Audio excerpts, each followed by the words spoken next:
Brought to you by StationHouseCoffee.com and InspiredDisorder.com/Prime. What you manifest in your mind, you can bring to reality.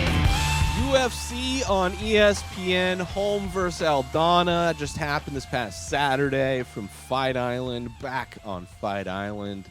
I have to say that I was completely wrong about Holly Holm, despite the fight being a weird combination of still being extremely boring, but also probably the most dominant performance without a finish from Holly Holm.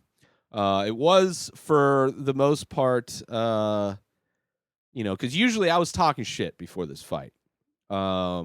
Just because, I don't know, Holly Holm has had amazing moments in the UFC, but she's also had a lot of performances where all she does is hold her opponent against the fence, not really going for takedowns, not even really doing any dirty boxing or clinch work, just kind of holding and pressing her opponent up against the cage for like long portions of the fight, really just trying to eke out points, trying to eke out a decision.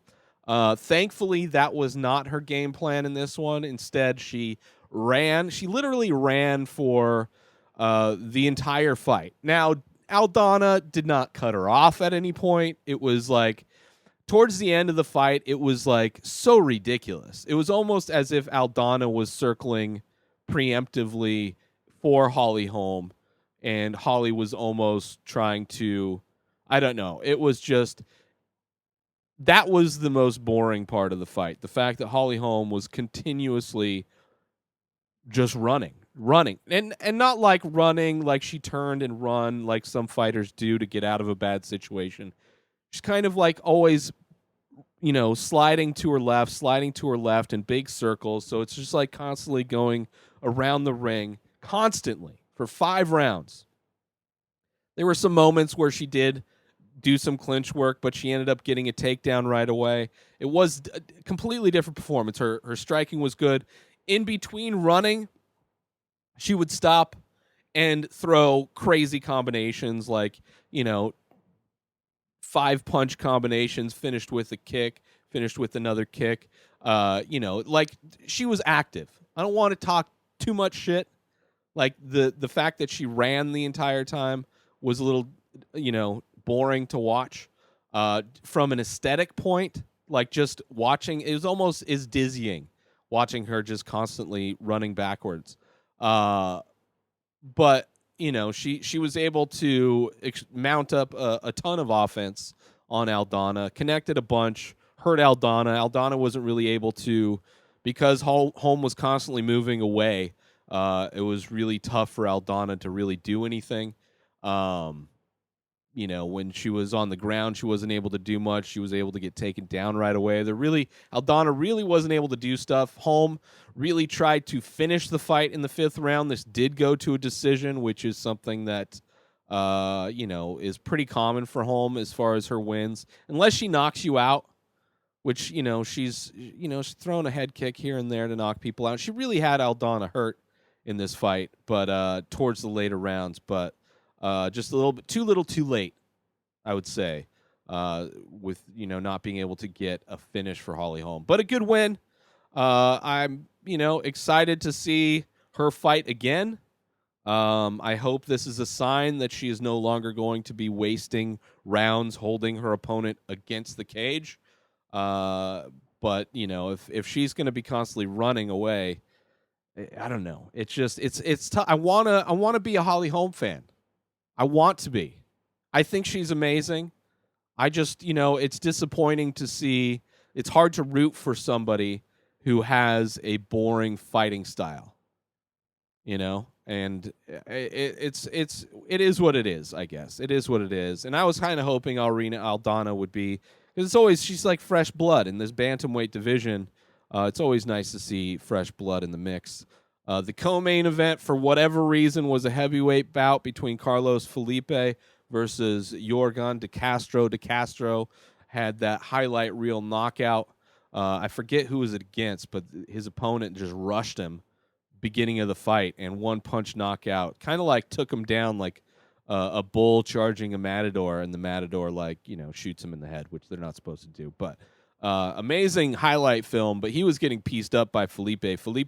Both guys very similar in shape, very large, overweight, heavyweight fighters. But Felipe has fast hands. Fast hands, good kicks. He was piecing him up throughout the whole fight. Towards the end of the fight, De Castro was just holding him again. He was basically, I thought he was foreshadowing the main event, because all he was doing was the Holly Holm push him against the fence and do nothing. That's what I was expecting the main event to be. Thankfully, it wasn't. Maybe Holly Holm saw that in the warm up room, and she's like, I can't be copying him. He's already doing nothing. But yeah, Felipe got the win.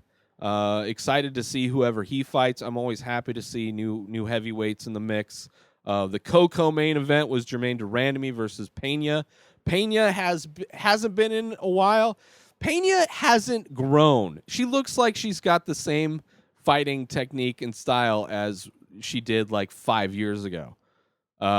She's just really slow, really sloppy. There was a few times she charged in throwing combos and actually connected pretty hard with Durandamy, which I was surprised. But because she looks like a green fighter. She looks like the bantamweight women's fighters back when Ronda Rousey was reigning the bantamweight division, where they all of their striking back then was very slow. It wasn't like now. So many of the bantamweight women fighters have really tightened up their striking, really crisp, straight punches, really fast punching, really fast. Just overall, she looked like a fighter fighting from years ago.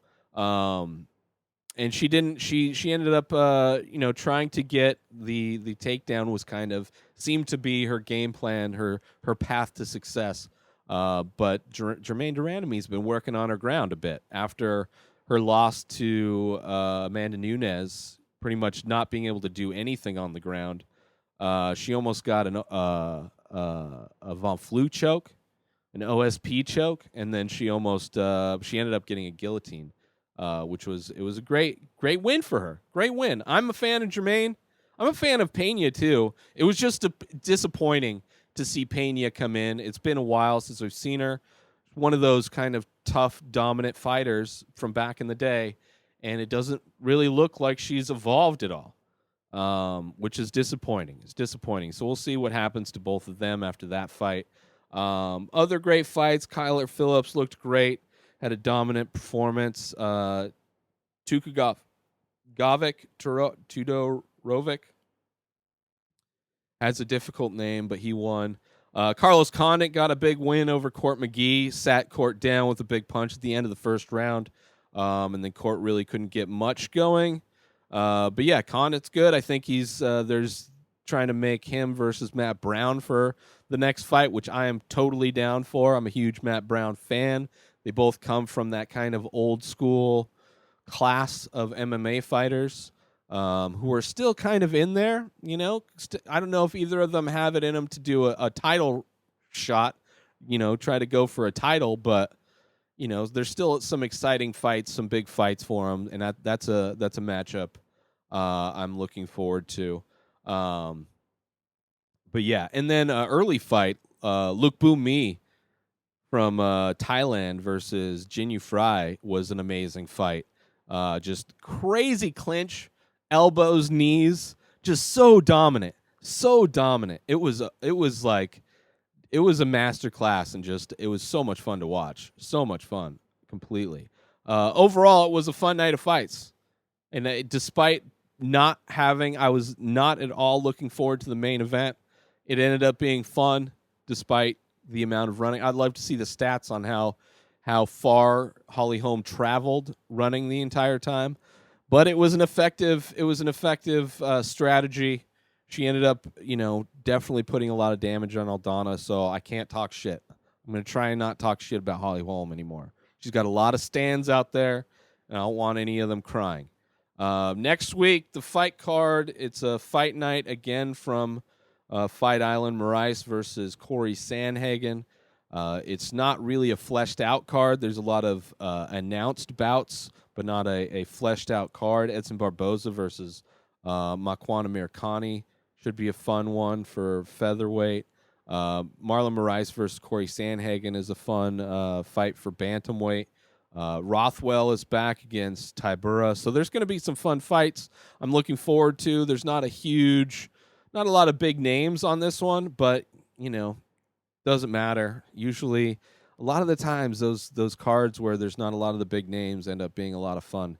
So I'm looking forward to it next Saturday from Fight Island once again. Make sure you support our sponsor, stationhousecoffee.com, and follow Station House Coffee on Instagram. Order yourself some amazing small batch, single origin, premium coffee brewed in Thetford Center, Vermont, and shipped directly to you.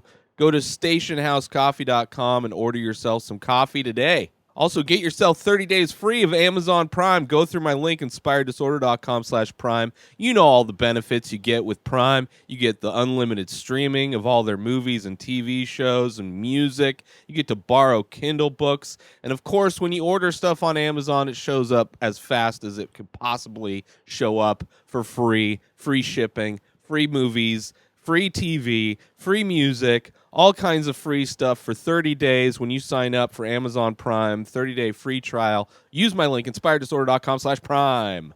New episodes of The Ray Taylor Show come out every single day. Subscribe on IGTV, YouTube, and everywhere else podcasts are found. Binge the full week ad-free over at patreon.com/inspireddisorder. Buy Ray Taylor Show merch over at inspireddisorder.com and follow the show on Instagram at Ray Taylor Show. Have a great day, everybody. Peace out!